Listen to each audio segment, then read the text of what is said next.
मंत्री दत्ता भरणेंनी लाडकी बहीण योजनेसंदर्भात मोठं वक्तव्य केलं। लाडक्या बहिणींमुळे विकास निधी मिळण्यास उशीर होत असल्याचं दत्ता भरणेंनी सांगितलं।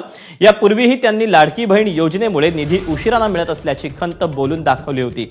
तर छगन भुजबळांनीही या योजनेमुळे तिजोरीवर ताण येत असल्याची कबुली दिली।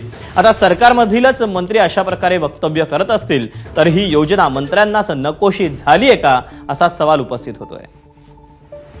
माझ्या इंदापूर तालुक्याला सर्व विभागातून निधी कसा जास्त मिळेल यासाठी मी प्रयत्न बंधून करत असतो। आज तुम्हाला मी सांगतो, ठीक आहे, आज लाडकी बहिणीमुळे थोडी योजना असल्यामुळे काही गोष्टीमध्ये थोडं निधीमध्ये थोडं यायला उशीर होतोय, उशीर झाला होता, परंतु आज सगळं हळूहळू गाडी पूर्ववत यायला गेले।